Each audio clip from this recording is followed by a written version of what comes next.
Bonjour et bienvenue dans ce JDSDJ, mon nouveau format où je vous présente des jeux de société. Donc pour ce premier épisode, j'imagine, je vais vous présenter 3 jeux de société à faire à 2. Donc je vais vous présenter aujourd'hui en premier Shy Monster, ensuite Golden Crash et pour finir Tokomaja. Après j'ai mis des notes à chacun et donné un petit avis, une petite conclusion sur ces jeux, à savoir que j'y ai joué du coup au minimum 2 à 3 fois, donc c'est vraiment entre guillemets un avis de vraiment de prise de connaissance du jeu, mais en même temps j'ai assez joué à certains pour me faire un vrai avis. Donc on commence fort avec Shy Monster. Donc Shy Monster c'est un petit jeu, donc vous voyez il y a vraiment que ça comme carte avec 2 rôles, le maître du donjon et le chevalier. Le but, du coup, c'est pour le chevalier de sortir du donjon. Il y a 3 manches par partie avec, du coup, 3 étages. Le maître du donjon crée lui-même ses pièces. Donc, du coup, le maître du donjon va avoir une entrée, une sortie, 3 couloirs et 2 monstres qui sont choisis au hasard. Et du coup, après, il les place face cachée, sauf pour forcément l'entrée. Et le chevalier va devoir explorer et du coup retourner les cartes pour du coup créer le chemin et trouver la sortie pour passer à l'étage suivant. Pour du coup le placement des monstres, il y a du coup des places à respecter. Comme vous pouvez le voir du coup sur le petit mémo, tous les carrés qui sont colorés en dessous des monstres, c'est là où ils doivent être placés. Par exemple, celui-ci, le jaune, je l'avais placé juste là en bout parce qu'il ne peut pas avoir de carte au-dessus, sur le côté et en dessous, et il peut uniquement avoir une autre carte couloir ici. Aussi à savoir que 2 monstres ne peuvent pas être l'un à côté de l'autre, car sinon ils deviennent timide. Si en début de partie le chevalier dévoile 2 cartes et qu'il dévoile les 2 monstres, les 2 deviennent timides, les 2 sont inactifs. Si le chevalier dévoile un monstre et le tue, c'est quand il va révéler l'autre monstre qui est à côté, s'il le révèle bien évidemment, le monstre va être horrifié du corps inanimé de son copain et va devenir aussi inactif. Aussi, si le monstre n'est pas placé comme sur le mémo, pareil, il devient inactif. Donc il faut vraiment bien les placer. Ça peut aussi faire partie de la stratégie de mettre un monstre un peu obvious mais inactif pour un peu tromper le chevalier, mais ça fait du coup une chance en moins de pouvoir le tuer. Le chevalier, quant à lui, a 3 actions. Il peut donc soit explorer, donc juste avancer de case en case, soit sauter, donc passer par exemple de cette case-ci à cette case-là, et enfin attaquer, donc par exemple tout simplement attaquer celle-là. S'il y a un monstre, il tue le monstre et il continue.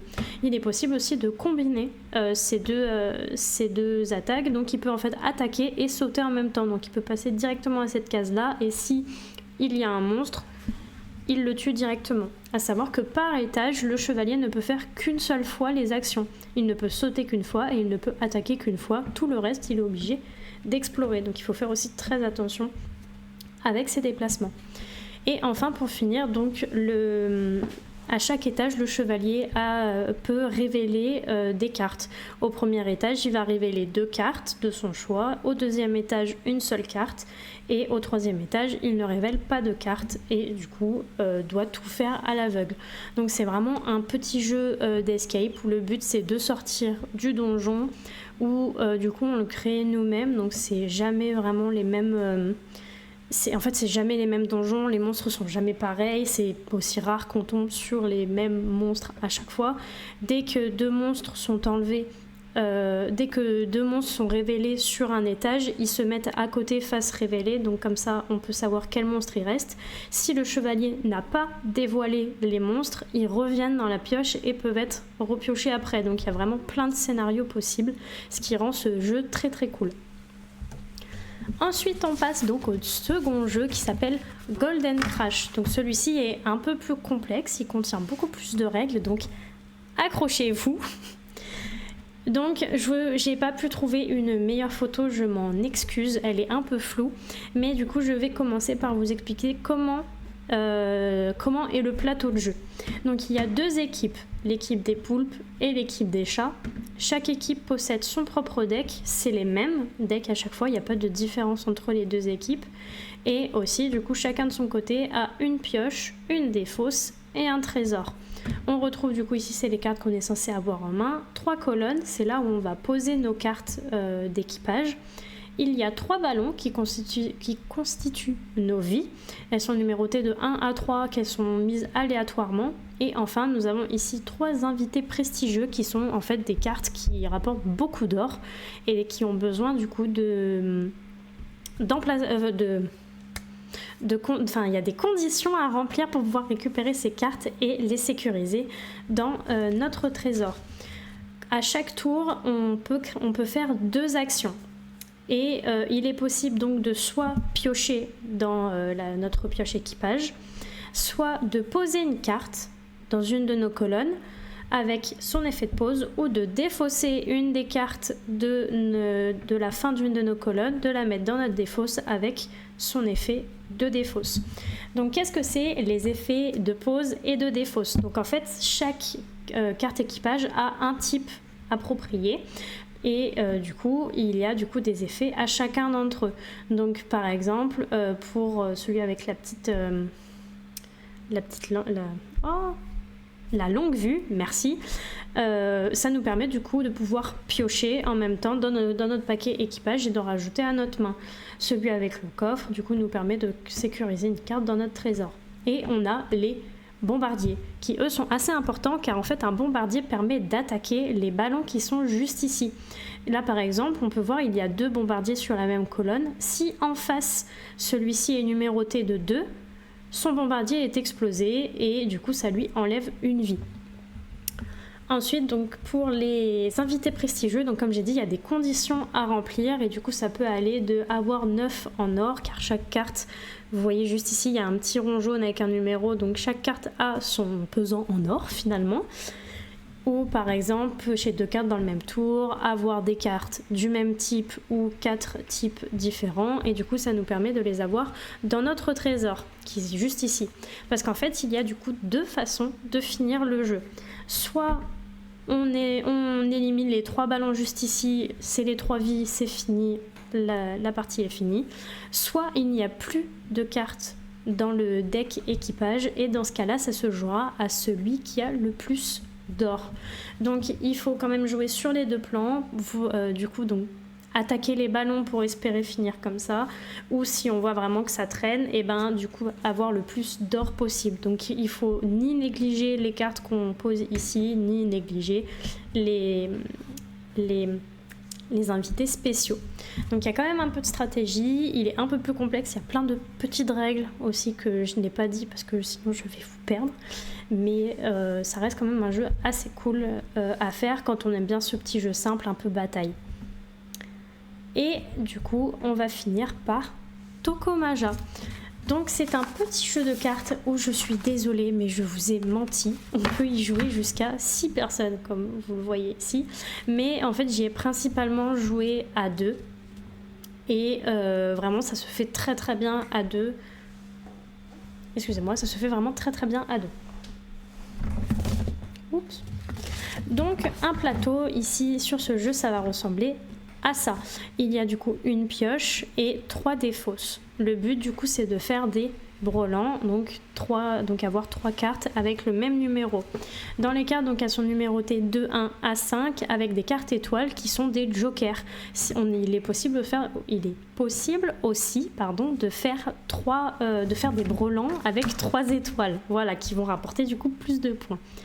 Et donc il y a 2 actions possibles par tour. On fait une action par tour, mais il y en a 2 possibles. Soit on pioche juste ici 2 cartes, et dans ce cas-là on en défausse une sur une des 3 défausses ici, soit on prend une seule carte dans une des défausses. Donc on commence avec aucune carte en main, il faut vraiment se construire la main, et la partie se finit quand il n'y a plus de cartes dans la pioche. Et la dernière personne qui prend les 2 dernières cartes joue, mais pas celle d'en face. Donc il faut faire aussi très attention, parce que si par exemple en face le joueur décide de prendre les 2 dernières cartes, moi si j'ai énormément de cartes que je ne peux pas poser dans ma main, je me fais avoir. Car en fait les cartes qui nous restent en main nous enlèvent des points à la fin.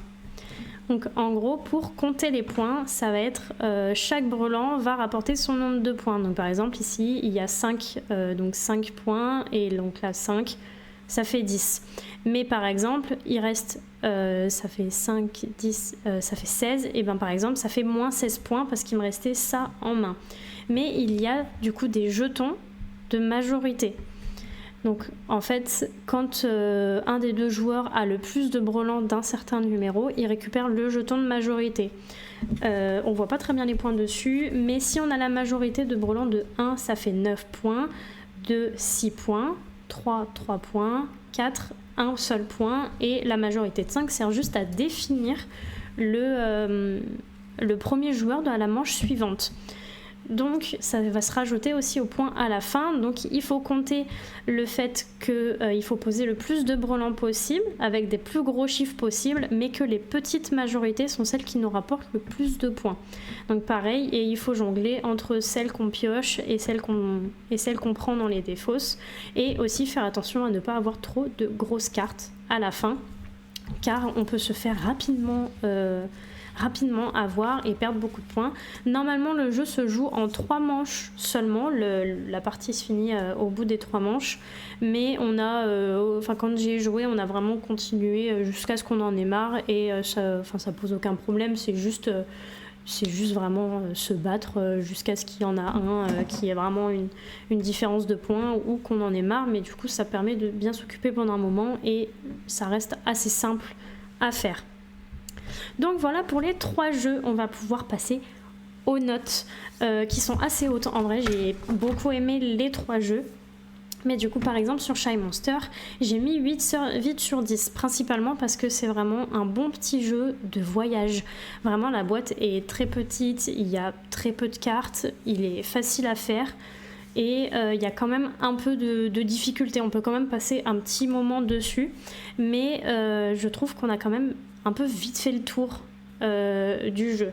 C'est-à-dire qu'au bout d'1 heure à avoir échangé les rôles, il y a forcément un moment où on n'a plus d'idées de donjons, où on n'a plus d'idées de comment faire ses stratégies, etc. Et ça devient quand même un peu redondant vu qu'il n'y a pas beaucoup de cartes, mais ça reste quand même un très bon petit jeu pour s'occuper.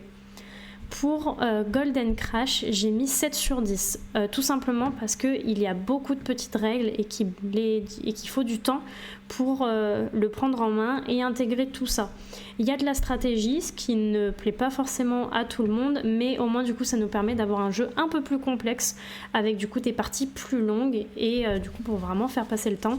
Aussi, c'est pas vraiment c'est un jeu qu'on peut emmener en voyage, mais par exemple, c'est pas un jeu qu'on peut jouer dans le train comme Shy Monster, car le plateau prend quand même beaucoup plus de place.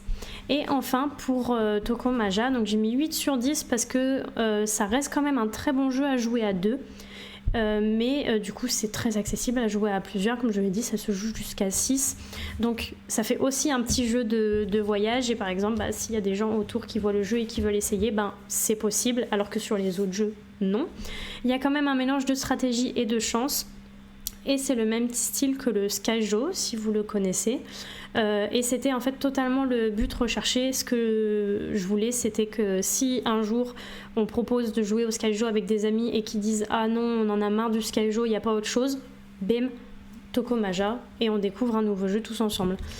Donc voilà pour ces 3 petits jeux.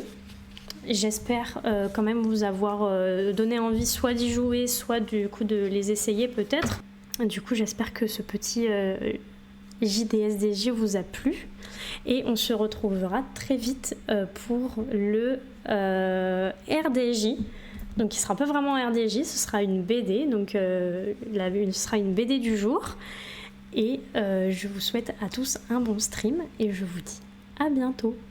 Des bisous.